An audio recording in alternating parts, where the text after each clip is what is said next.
পর্যন্ত ভালোভাবেই চলছে, তারপর থেকেই ঝগড়াঝাটি মায়ের পিঠ ওইগুলোই করতো। তারপরও থাকতাম, যেহেতু বাচ্চা যে তোমার পেটে আসিল তাও ওর কাছে থাকতাম। বাচ্চা হওয়ার পরেই ও চলে গেছিলো ঝগড়া করে, আর আসে নাই। তো আমি বাপমার কাছে নিরুপায় হয়ে বাপমার কাছে যাই করতো ওরার কাছে থাকতাম।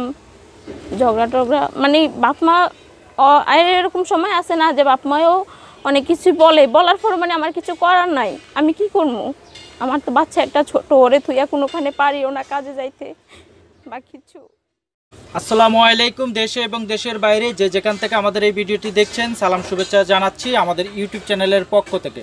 সম্মানিত দর্শক শ্রোতা, আমরা বাংলাদেশের বিভিন্ন প্রত্যন্ত অঞ্চলে গিয়ে বিভিন্ন অসহায় নারীদের প্রতিবেদন করে থাকি। দর্শক, আজ আমরা এসেছি ময়মনসিংহ একজন অসহায় বোনের সাথে কথা বলার জন্য, শুনবো তার জীবনের গল্প। আসসালামু আলাইকুম। আসসালামু আলাইকুম। আজকে আমি নিরুপায় হয়ে প্রতিবেদন দিতে আসছি। কেমন আছেন আপনি? জি ভালো আসছি। কি নাম আপনার? আমার ঢলি আক্তার নাম। ডলি আক্তার। আচ্ছা জি। ডলি আপা, আপনি আপনার পরিবারে কে কে আছে, আমরা সেই বিষয়গুলো আগে শুনতে চাচ্ছি। পরিবারে আমার একটা ছোট ছেলে আছে আর আমার বাপ মা আছে। বাবা মা ভাই বোন কয়জন আপনারা? আমি একজনই, আমার আর ভাই বোন নাই। মানে আপনার বাবা মার সন্তান আপনি? আমি একাই? একাই, হ্যাঁ। আচ্ছা আচ্ছা। তো এই লেখাপড়া করেছেন আপনি? লেখাপড়া না তেমন ভাবে করা হয় নাই, 3 পর্যন্ত পড়ছিলাম। ক্লাস 3 তো। বাবা মা কি করেন? মার টিউমার হয়েছে, উনিও অসুস্থ। আর বাবা আছে মানে প্রতিবন্ধী, উনিও সাহায্য টাহায্য করে আর কি কোনো মতে আমাকে চালায়। আচ্ছা আচ্ছা। আপনাকে চালা বলতে তারপরে আমার বাচ্চাটাকে নিয়ে আমি বাবার কাছে থাকি। আচ্ছা। তো বিয়ে হয়েছে কিভাবে আপনার? বিয়ে হয়েছে আমার বাপ মাই দেখা দিছে বিয়ে। মানে আপনি কি পছন্দ করে বিয়ে করছেন না, নাকি? আমার বাবা মাই দেখা দিছে। বাবা মা দেখে? কোথায় কোথায় বিয়ে হয়েছে বা কি করে? আমাদের বাড়ি কাছেই, মানে ময়মনসিংহ এর কাছে ওরার বাড়িও। কি করে আপনার জামাই? আমার জামাই আগে রিক্সা চালাইতো, আমার কাছে থাকতো। এখন আমার বাচ্চারা হওয়ার পরে 7 মাস বয়স যখন, তখন যে ঝগড়া করে চলে গেছিল আর আসে নাই। এখন আমি বাপ মার কাছেই থাকি। আচ্ছা আচ্ছা। আপনার বাবা মার কাছে থাকেন? জি। আচ্ছা, একটি জিনিস আমি জানতে চাচ্ছি যে আপনাদের বিয়ে হয়েছে বা কতদিন সংসার করেছেন বা কতদিন বিয়ে? 5 বছর হয়েছে বিয়ে। 5 বছর বিয়ে হয়েছে? জি। আচ্ছা। কিভাবে মানে আনুষ্ঠানিকভাবে দুই ফ্যামিলি দেখার পরে বিয়েটা হয়েছে? জি। আচ্ছা, বিয়ে হওয়ার পর থেকে কি আপনারা ময়মনসিংহে থাকছেন নাকি অন্য কোথাও গেছেন? ময়মনসিংহে থাকতাম, থেকে তারপর কুমিল্লায় থাকতাম যাইয়া। তো ওইখানে যাই থাকতাম আর কি, কাজ টাজ করে খাইতাম। ময়মনসিংহ যেহেতু কাজ টাজ নাই, করতে পারি না, চলতে পারি না, তাই ওইখানে যেয়ে থাকতাম। আচ্ছা। তারপরে আপনার কেন মানে জামাই বাচ্চাটা 7 মাস হওয়ার ও পরে একটু মানে নেশা টেশা করতো আর কি, কইরা ঝগড়া টগড়া করতো, কইরা ওই যে আমার মারধর কইরা বাচ্চাটা যে ফালাইতে হয়ে গেছিল, আজ পর্যন্ত ওর কোনো খবর নাই বা ফোন টোনও দেয় নাই। এরকমভাবে চলতেছে আর কি। এখন আমার এরকম পরিস্থিতি যে আমি বাচ্চাটারে রাইখা কিছু করতে পারতেছি না, আর বাপ মার আশায় মানে থাকতেছে আর কি, বাপ মার কাছে। আচ্ছা, আপনার মানে বিয়ে হওয়ার পরে কতদিন ভালোভাবে সংসার চলছে সেই বিষয়গুলো আমাদেরকে একটু চলছে কি, প্রায় বিয়ের 2 বছর পর্যন্ত ভালোভাবেই চলছে, তারপর থেকেই ঝগড়াঝাটি মায়ের পিঠ ওইগুলোই করতো। তারপরও থাকতাম, যেহেতু বাচ্চা যে তোমার পেটে আসিল তাও ওর কাছে থাকতাম। বাচ্চা হওয়ার পরেই ও চলে গেছিলো ঝগড়া করে, আর আসে নাই। তো আমি বাপমার কাছে নিরুপায় হয়ে বাপমার কাছে যাই করতো ওরার কাছে থাকতাম। ঝগড়া টগড়া মানে বাপমা এরকম সময় আসে না যে বাপমাও অনেক কিছু বলার পর মানে আমার কিছু করার নাই, আমি কি করবো?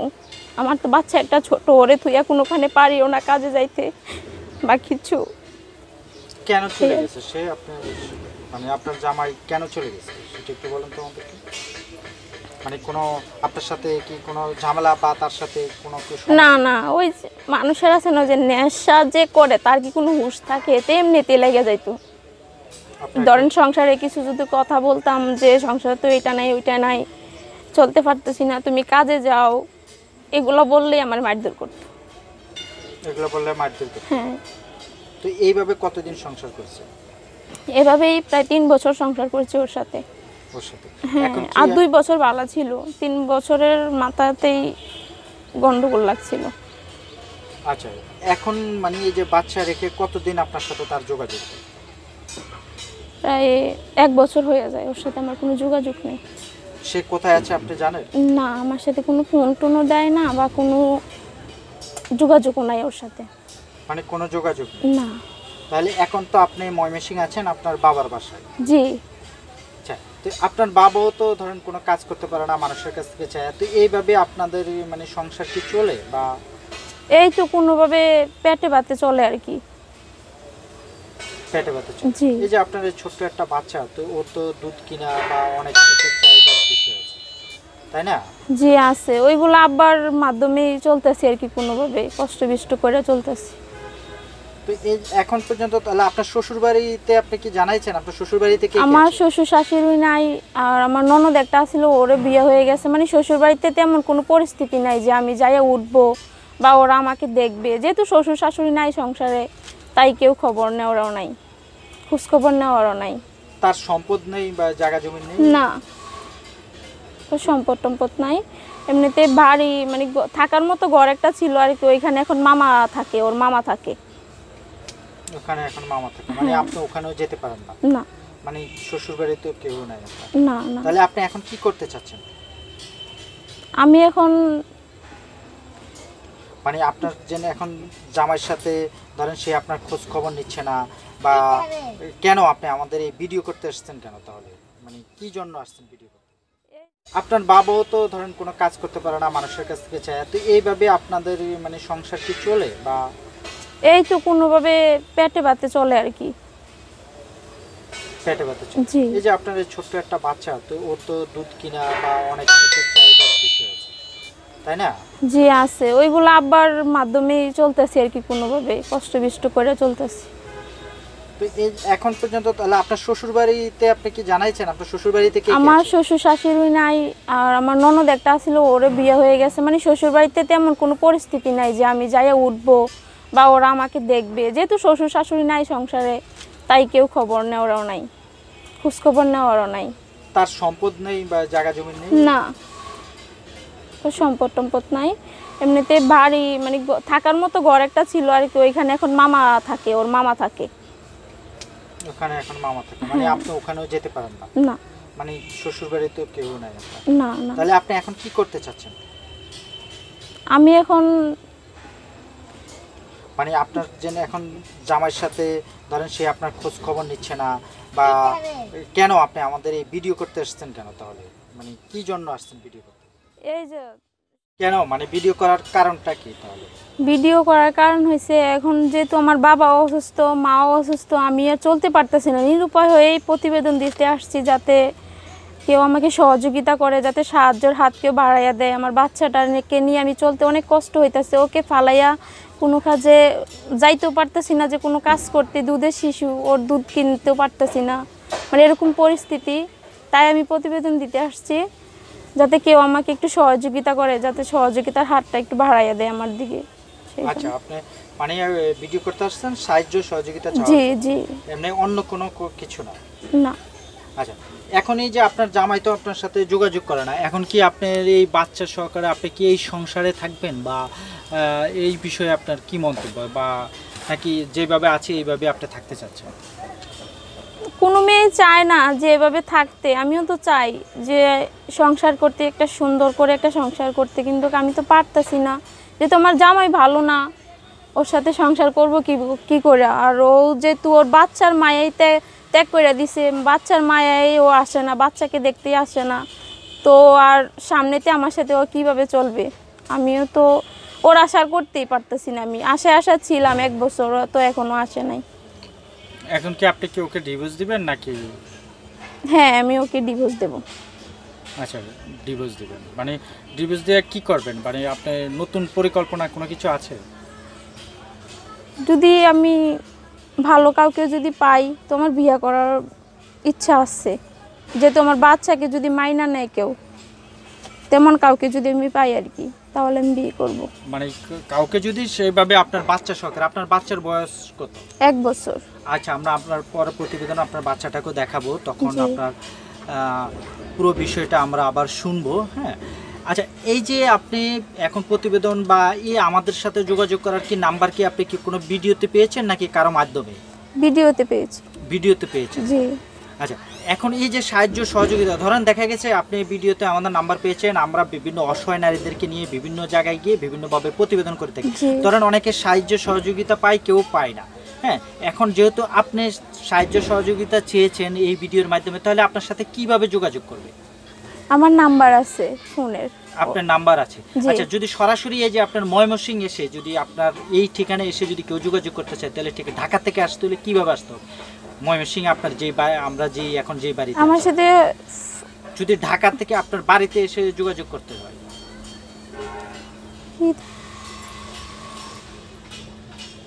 এই কেউ যদি আসতে চায় আমার সাথে যদি যোগাযোগ যদি করতে চায়, তো ঢাকার থেকেও যদি আসে তাহলে ও ট্রেনে কইরা বা বাসে কইরা গরিপুর আইসা তারপরে নেত্রকোনার শহরের নাম বইলা দিলেই বাসে কইরা আসতে পারবো আমাদের এখানে। আচ্ছা, বাড়ির নাম কি আপনাদের? বাড়ির নাম হচ্ছে পাঁচগছ, মানে গ্রামের নাম পাঁচগছ। পাঁচগছ। জি। বাড়ির নাম? আপনাদের যে বাড়ির নাম নাই নাকি? কার বাড়ি বললে দেখিয়ে দিব মানুষ? রুবেল, মানে রুবেলের বাড়ি বললে দেখাই দিবে। আমার আব্বুর নাম রুবেল। আচ্ছা, রুবেল মিয়ার বাড়ি বললে দেখাই দিবে। দেখাই আচ্ছা, দিবে। এছাড়া যদি আপনার সাথে ফোনে কন্ট্যাক্ট করতে চাই তাহলে কিভাবে? আপনার কি ফোন নাম্বার নাম্বার আছে? আছে, হ্যাঁ নাম্বার আছে। আচ্ছা, সেটা কি আপনার মুখস্থ আছে? জি আছে। আচ্ছা, আপনি কি, আচ্ছা আপনার হাতে তো একটা ফোন আছে, আপনি দেখে দেখে বলতে পারেন? আছে? হ্যাঁ হ্যাঁ বলতে পারবো। আচ্ছা, বলেন নাম্বারটা। 01905309143। আরেকবার বলেন নাম্বারটা। 019